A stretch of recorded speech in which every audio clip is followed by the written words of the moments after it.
Thank you all for joining us today as we explore a day in the life of ethical communication.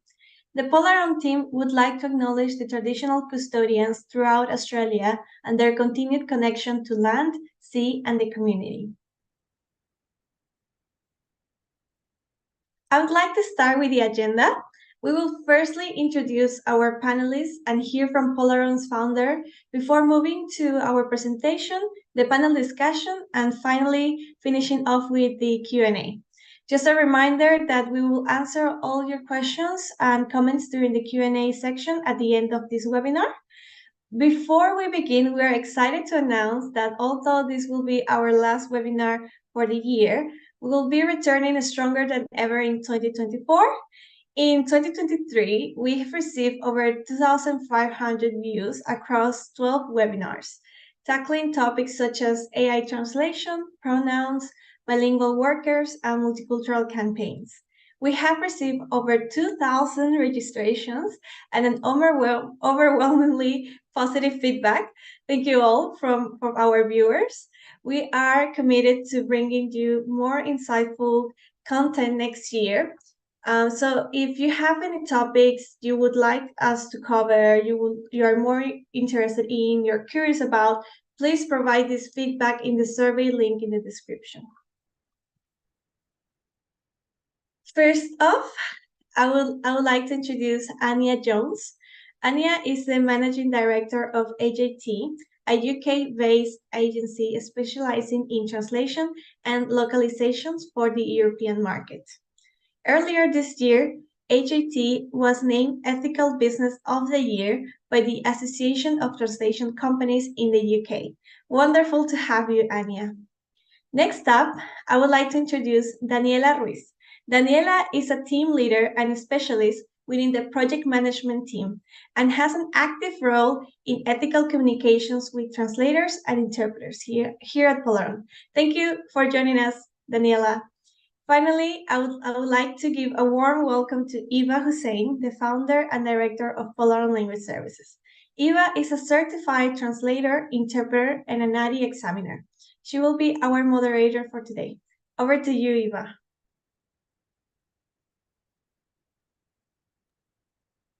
Thank you so much, Carla, and welcome everyone. Many of you know who we are, but just briefly, we've been around for the last 23 years and we do specialize in translation, although we do a little bit of interpreting. Most of our translations are done in the community space, health promotions, governmental information, and we work very closely with the communities to create in-language resources. The team that you sometimes work with, those of you that are translators and interpreters, is led by Daniela, who you will get an opportunity to meet in a moment. I'll get you to go to the next slide, Carla, thank you.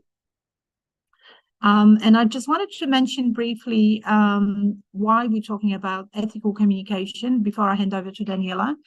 And that is, I still practice as a translator and interpreter. And when I met Anya in London at a conference just this last European summer, so many things that she presented on, and she won an award. So she's someone pretty special. We're very lucky to have her. So many things resonated with me, and I just wanted to hug people that were at the conference because they were talking, it was music to my ears. So Daniela will now tell us a bit more about what ethical communication is and why we are so passionate about it. And I think many of you that are watching have come to this webinar to learn more. So over to you, Daniela. Thank you. Eva, thank you so very much. And yes, we are so happy to see some of our translators friends join us today. As mentioned, we will be covering what is ethical communication. This is a topic that is necessary just always having in mind because it's not just in the translation or interpreting environment, but also in our daily communications and relationship with others. So if we can start, please, Carla. on the next one. So we want to start just like asking what is on the screen for you. And then you can just like only think about it, or feel free just to leave your comments on the comment section of the webinar. And then we will see what is on the screen. Please, Carla. So here we see we can watch the pictures of what is on the screen, but it's very important just to consider that the words itself, they can have many meanings, but is the context what provides the meaning of the words. In this case, it's just like an invitation to book your next press script. Let's go to the next one, Carla, please. What is a date? So probably you could be thinking in a good or a bad experience with someone, or probably in a special date, or probably in a delicious fruit. But go to the next one, Carla, please. So this is the invitation to save the date. So here, the word, again, can have many, many meanings, but is the context that provides us the final reason or the final result of the word. Let's go to the last one. What is asleep? And then let's go to the next one, Carla, please. Sleep could be many things. We can think about it, but then in this context, is referring more about when we have those lack of memories, and we said something just like, oh, why you said something behind very, very deeply. And yes, so as we could see in those examples, all the words have power. That's why it's very, very important and relevant just to put them in a context. The meaning can be different per person, per culture, per language, per situation. And also, it depends of the education level of the person that is reading or having contact with that word, whether in a conversation or in a text. Each one is going to could just like provide different meanings to the word. That's why in the communication, ethical communication is so important, just to have clear what is our purpose with the message that we want to share, and do the best to put the words in a way that can have power and just increase participation and have the outcome that we want. Let's go to the next one, Carla, please. So just briefly, we could say that ethical communication is communicating in a way that is honest, transparent, and respectful. And once again, this is not just about the translators, the translation or interpreting services, but also about our human relationships. But now that we as a company, as a professional in translation and interpreting, we have the power to translate resources into other languages, is relevant that we keep this in mind. We need to work across how to be clear with the message, how to preserve the privacy, how to make the message accessible for everyone in a respectful way, thinking always about our audience. And finally, many texts, or even most of our human interaction, always are looking for an action. Let's go to the next one, please, Carla. So we will see here just some examples of things that we consider that aren't ethical, and then we will go through them very quickly. So the first one, we have here a survey that is asking, how well do you speak English? If you don't speak English at all, probably you couldn't even understand the question. So we cannot pretend that someone is going to be able to say not at all. So that is one of the examples. The next one is, we have sometimes in the translations that some organizations require, the information about accessing to an interpreter pretty much sometimes is just like in the last page. That is not accessible.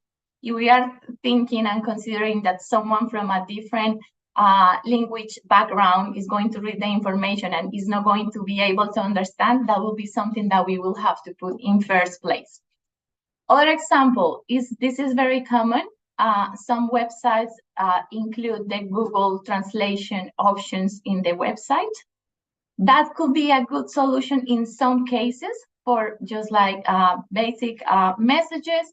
But when we talk about topics like medical topics, law, just like things related, for example, with visas, that is not something that we recommend at all. And also, why we said that in other languages? Is English the only language? I think that is not. There are many, many languages. So probably we could say like more languages instead of other languages. We need to remember that in Australia, English is the language that helps us to connect, but it's not like the official language. We have many, many languages in across Australia, so that is important just to recognize that. Other example, just to try to go quickly, on the right side of the slide, we can see an invitation to be part of research for people over the 60 years old. And if we recognize that there are good intentions, because we know that always there are good intentions, sometimes we don't choose the best approach to the communities. So we kind of expect that someone over 60 years old is going to be able to participate in an online survey in English, when probably English is not their first language. And then it could be better just maybe try to think in another kind of approach, just like a session, one-to-one session, a community group session. So something that also we need to consider. Let's go to the next one, Carla, please. We have this same case here, just like talking about all people, asking them just to participate. And also there is a reflection that we need to keep in mind, and there is no such a thing like called languages. Is culturally, linguistically, and ethical diverse languages that doesn't exist. There are just languages, many languages. And then if you go to another country, probably the language in that country is going to be Spanish, like my case that I'm Colombian. But just to try to be as inclusive and as respectful as possible. We as a human beings, we make mistakes, and that is completely normal. But just keep in mind that we need to put the another person, the other, just like in the focus of our communication purpose. And just like finally here, we see a picture of 3 girls. That probably is not the most ethical or inclusive way to represent culture, because I think that we could see that there are models. Go to the next one, Carla, please, and then we will be closing. So probably you will be wondering, so what can I do to be ethical? So to be ethical, you should consider what is the education level of your target. Always practice active listening.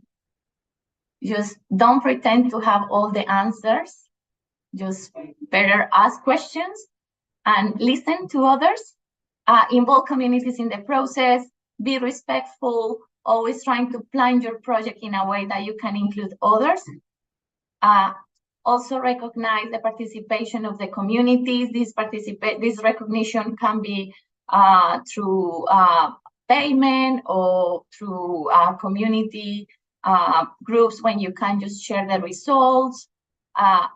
Very important that always try to connect with language professionals to try to do the best for their community.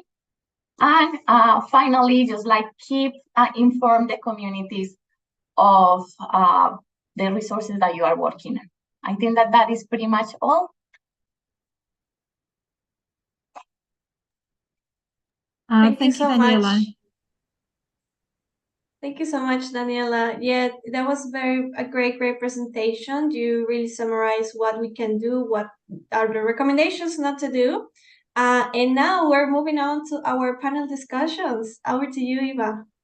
Thanks, Carla. And look, Daniela has touched on a number of very important points, and I know that the webinar is being watched by a lot of translators who might not quite know how to fit into this picture. So we'll cover some of that. But essentially, at Polaron, we often tell people not to translate because we know that the target community group or the audience may not have the literacy required to read a complicated consent form. And because I wear many different hats in the community, I say this all the time, and I've gathered all these examples to show you what happens in real life. But as a translator, sometimes you do not have the power to tell the client, hey, this is like a total waste of time and money. So we'll cover some of this, but I guess, when it comes to ethics, there's lots of gray areas. And as I mentioned earlier, I met Anya in London when she received an award for her work in this space. So what I wanted to do is firstly ask Anya what the award was for and what did they recognize and why is it so important to be ethical in our communication, but also in our business practices. Sure. Well, thank you so much for having me. So the award you mentioned was the Ethical Business Award that was given out by the Association of Translation Companies in the UK.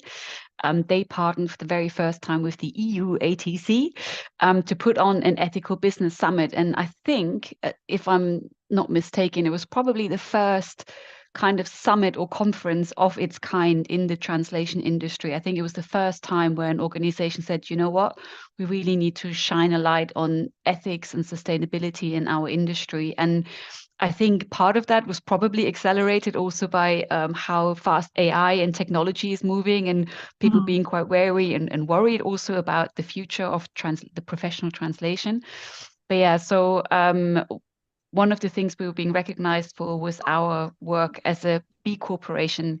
So for those of you who are not familiar with that, so B corporations are companies that have made a legal commitment to not just be purely profit driven, but to also look after people, their communities and the environment as well. And as part of that process, we reviewed a lot of the things that we were doing at AJT naturally and put into place structures and processes to make sure that we're sustainable and as ethical as we can be.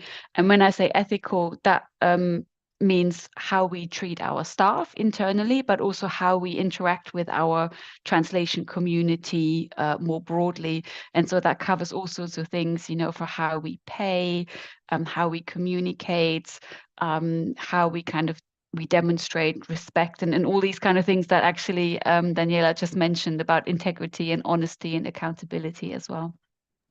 And Anya, is it difficult to be ethical in this business? Because I've been around probably for about 30 years, and I in that room at that conference I could breathe. I felt so inspired, and I thought, okay, yes, you can do this. And it's sometimes difficult in a commercial reality where, to be honest, we get a request for a quote and we know that the cheapest quote will go through regardless of our processes or ethical considerations.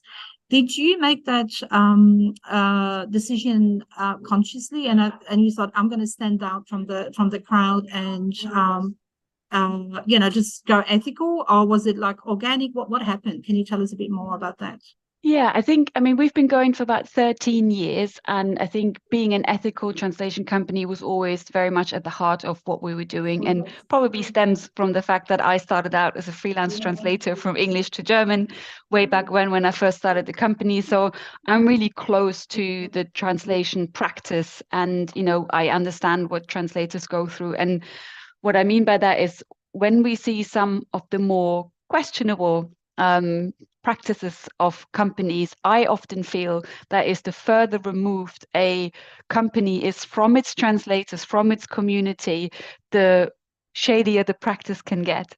So when it's typically, we have a lot of owner managed translation companies, typically started by someone like you or me, who started out as practicing translators and then the company grew. I think we're really close to our community. So we know what it takes, the work, the time, the effort it takes to produce a good translation. So I think we know how we want to support and work with people that provide that service for us. So yeah, I think it was kind of a natural thing for us to do. And it's really interesting that you mentioned, kind of profitability, because you're obviously absolutely right. We're at least perceived to always be under pressure in the translation industry. If the prices are raised to the bottom, technology is coming in and kind of further disrupting that field. But I think it's a personal choice we can all make, whether we are a translation company owner or a project manager working in the translation industry or a linguist, like how we want to be with each other. I think it's an individual choice, and I do think we have a choice. Mm. And one of the takeaways from the conference, which I found really inspiring, was that you actually need to find people that are on the same page with you and believe in the same values and the same ethics. And as difficult as it is, it's important to be transparent about things like your supply chain, paying everybody along that supply chain, not asking people to do things for free. And, of course, the end clients want everything fast, cheap, and also well done. So what I say is pick two. You can't do all three at the same time. But as you said, the reality of the industry is that it is sometimes raised to the bottom. So to make that stand as a business owner is not super easy.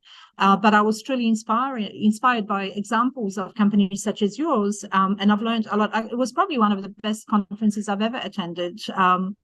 Because I could see examples of people that took that stand. And I know that you have lots of different initiatives for your freelancers, for your people that you work with. Could you maybe give us a couple of examples of how you connect with people that work with you and for you?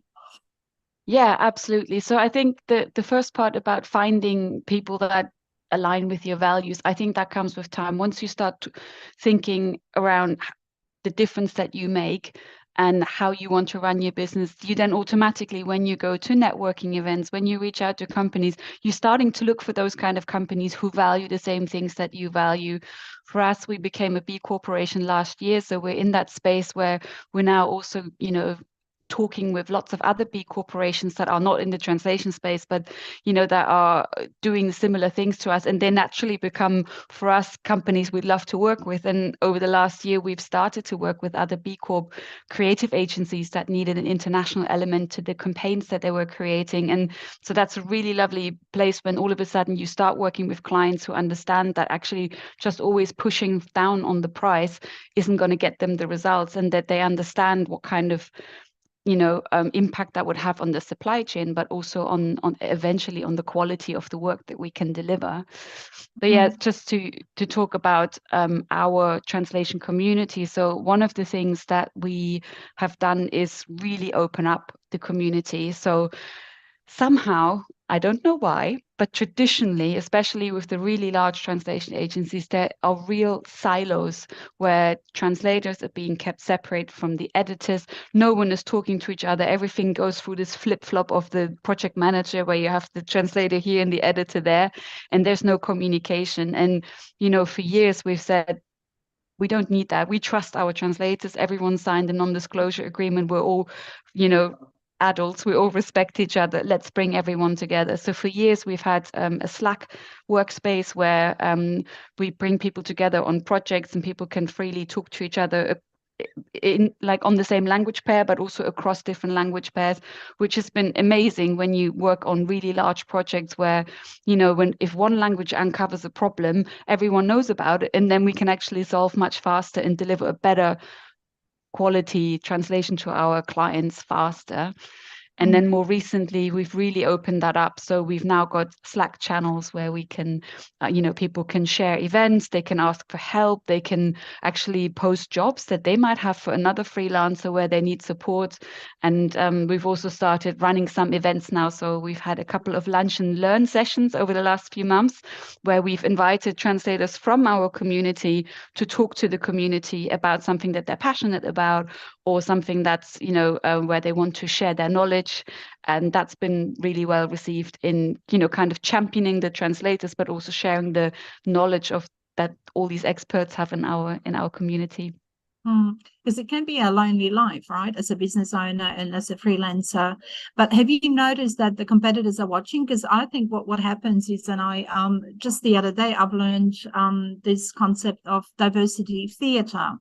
I call that card washing, meaning that we're going to be diverse and we're going to be ethical, but we're still following kind of the same practices. Have you seen your competitors kind of entering that space and things like that?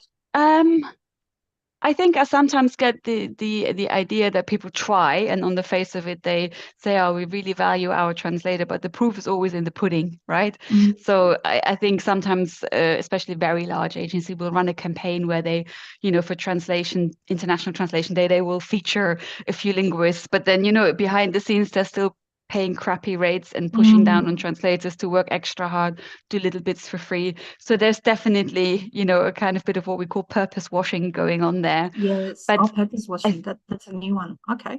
Yeah, but I would also say that one thing that really made my heart sing was the conference that we both went to. We actually ran a workshop on the Friday where we invited, I think it was 20 or 30 translation companies into the room to talk about how we can be more ethical and sustainable. And I was so surprised how many of these companies are doing fantastic things behind the scenes, like things that I learned was like, yes, I'm taking that home and we're doing that one.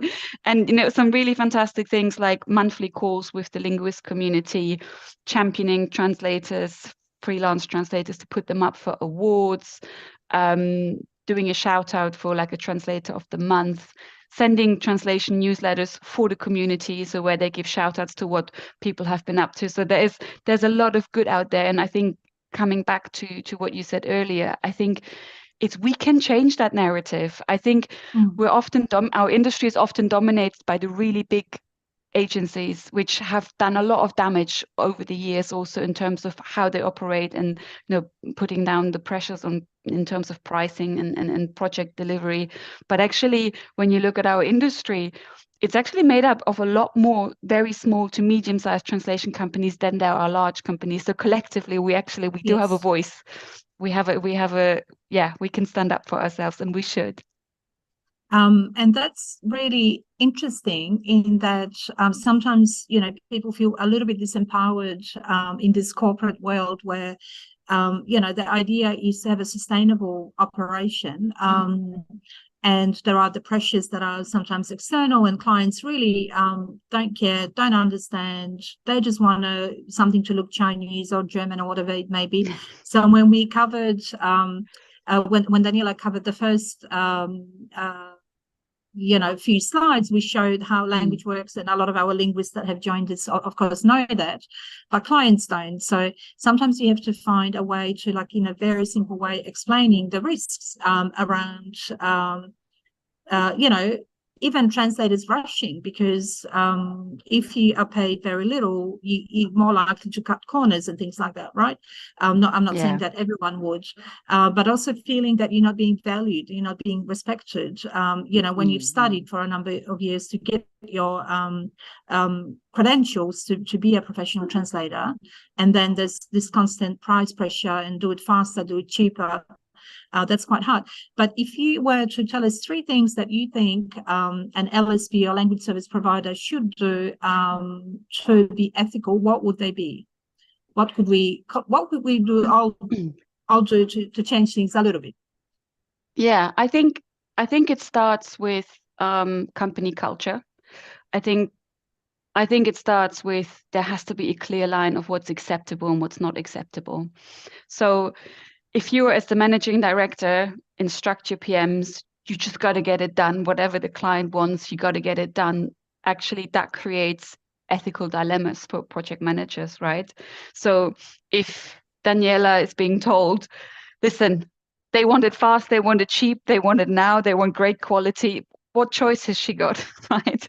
She can only then, if the pressure from the top is, well, you've got to make it work, then the pressure is then passed on to translators to either lower rates or work faster. And I think that's, it starts with company culture, what is acceptable. And I think as owners, we also have to take responsibility for that, for sure, to set those standards of what we can do and where we shouldn't do things, and where we should rightfully push back to the client and educate to make sure that we're not exploiting our community of translators. And I think following on from that, my next step would be to look at your structures and processes internally as a translation company, to make sure you're not inadvertently setting up structures where you might then find yourselves in an ethical dilemma. Coming back to Daniela for just a second, imagine you have a bonus structure. And this is a real life example that I've heard from a project manager who joined us from another translation company. And she said to us that, well, basically I was told if I can reach a 50% margin objective by the end of the month, I would receive a bonus. But the only way to get that bonus would be to pressurize linguists to lower their rates. So that puts her in a really terrible position. Like, does she push down on someone else for personal financial gain, or does she lose out on financial gain to do the right thing? So these structures, I think, are really important. And then, I think also the third one would be around pricing and remuneration. And again, I do think that comes back to, the company structure and how you price, and where you say, this is the minimum pricing we need to charge so we can pay a fair rate to our translators. Because what we've seen, especially with the big super agencies, is that race to the bottom to secure these massive clients, these massive contracts, who will order like 10 million words a year. And so they go lower and lower on the pricing just to get that contract through the door. And then they can't deliver on the quality, because guess what? They're not reducing their own margin. They're pushing down on the translator, so they keep their margin and the translator prices go lower. So I think fair pricing structures that, you still remain competitive with your clients, but you also then have the opportunity to pay your linguists fairly. Which is really tricky to achieve, of course, because of all the constraints and all the market realities that we have to deal with. Speaking of Daniela, I'm going to invite her now. So Daniela used to work in sustainability, and it is her passion. So I'm going to ask Daniela to join us for a minute, if she's still around. And maybe you want to tell us, what are some of your ethical challenges when you work with translators, when you work with project managers and clients? Because you're kind of the meat in the sandwich, right? You kind of have to keep everybody happy. And I know it's a fairly intense, stressful job. So what would you say that some of your challenges are? Thank you, Eva. And thank you, Anya, for all the answers, because I think that I agree with all of them. I think that one of the challenges is like sometimes the client only wants to translate something because they have to, but sometimes they don't mean it. Sometimes they don't think that probably that is a good text, is a good resource for some kind of target. But if you take that same text in English, it's not going to work for other kind of cultures. So I think that that is one of the challenges that we still have. I think that probably is because there is still a lack of knowledge within the organizations that require the translation services.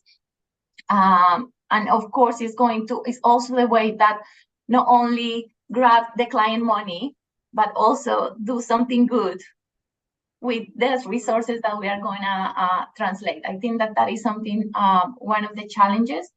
Another one is just like always try to find a fair compensation for the professionals, because we know that the interpreters and the translators, most of them all the time are always trying to improve and have more knowledge about certain topics. So everyone deserves to be well paid about the job and the knowledge that they have. And I think that I will add the last one, and is like a question about the human rights nowadays, especially because we are in a moment of time of the history where a lot of things are in conversation on the table regarding just like the use of pronouns, about wars everywhere, political situations. So we also need to be very mindful of the way that we translate resources, and then at that way don't be disrespectful or just like try to don't respect the human rights of everyone in different levels. Some really excellent points, Daniela. And I think the other thing I would add to the mix is to use technology wisely, because we also have an ethical responsibility, I feel, to be efficient. And as a translator myself, when I started all these years ago, things were very different. Like what is on my phone used to be in my entire office. Like things have really changed. So things are faster and more intense. On the other hand, using technology wisely can make you more efficient, and you can deliver better outcomes as well. But you're right, Daniela, that we do deal with some organizations, some governments that just want to do some box ticking and may not necessarily understand how to talk to the audiences. So when we try and have these conversations with people that order translations with us, not everybody wants to be educated and listen, but we give it a good go. And along that supply chain, again, it's a challenge to make things sustainable. So company wide, and also how everything we do affects people along that supply chain. Thanks, Daniela. Look, we have a few minutes for questions, and I know that there's been furious debates on. I can see them on YouTube. So I'll hand over to Carla to see if we have a couple of questions. And thank you, Anya. I think, honestly, this is not a mutual admiration society, but I was so inspired. And I spoke to Anya at that conference, and I said, you have to come and tell the whole of Australia what you're doing. Because I felt, honestly, like I could breathe. It was so aligned with what I believe in, and we've changed a lot of things that we do, and that's a lifelong journey. And we're going to work on it even harder, but it was really amazing to hear what she's done and how her company works. Over to you, Carla. Thank you so much, Ivan. Thank you, Anya and Danielle as well. I've been taking so many notes for all these tips and things to do. I think it really gives you a lot of ideas to develop in the company. Thank you so much for all your expertise and for being here. We do have some questions from the attendees. The first one would be, in the context of ethical communication, how do professionals, which I understand it's project managers, translators, interpreters, effectively navigate conflicts arising from cultural and linguistic differences without compromising ethical standards? Oh, that might be a topic for another whole webinar, if not several days. But Anya, I'll hand over to you just for a few comments about maybe some tips about how you balance all that out. Yeah, absolutely. I think it all starts with trust and respectful communication. I think, if you are a translator or an interpreter or project manager, we kind of have to create these structures where it's okay to speak up, right? We need to create a psychological safety for our internal teams in translation companies, but also between translation company and freelancers. And I think that's something we all need to work at continuously. For us at AJT, what we tend to do is we try to encourage communication. At the beginning of the project, during a project, we provide the communication channels, and we make it really easy for people to get in touch with us, to the point where when a translator, for example, is working on a project and they come across in the content that they're translating something that they feel a bit icky about, they come to us, they reach out to their project manager. But I think it does all start with that creating those channels, so we can have those courageous conversations. Mm-hmm. That's great. And I think in the context, if translation was a process where you get everything 100% right every time, then we wouldn't be sitting and talking about it. So there's always room for improvement. There's also always room for errors. And, if you have a really good feedback loop with your clients, with your translators, within the team, you can effectively manage those and navigate this waters, if I can put it that way, and reach some sort of a consensus. And, sometimes you can't keep everybody happy, but we try. Yes, Daniela, what do you have to add? Yes, I would like to add that we need to be mindful that we all the time are evolving. So we change all the time as well. So something that could be important or relevant today for a community probably is not going to be tomorrow. So that is something that also we need to learn how to navigate in that sort of a space where the things are going to change. And that is also a thing that is important in terms of ethical communication. No, that's an excellent point, actually. So we do try and be open to feedback, because that's an important space to be, and that safe space that Anya spoke about, where if there's an issue, come and tell us, and we will we'll value your opinion, but sometimes we have to negotiate what the outcome's going to be. So language is a thing that we all have opinions on. So, for example, if it comes to challenging expressions, or sometimes translators don't agree. So Daniela would need to negotiate an outcome that the client's happy with. And sometimes these territories are quite hard to negotiate, but we give people an opportunity, and then we with the client we have to make decisions. But translators are involved along the way, so we don't make decisions outside of language professionals. Carla, next question. We have probably time for one or two, maybe. Yeah, so another questions I think is regarding it's a translator or professional asking, I always wonder about agencies asking translators for their best rate. I always think, best to whom? Is it ethical to ask? Yeah, I think it is. Anya, what do you think? Is it ethical to ask? I mean,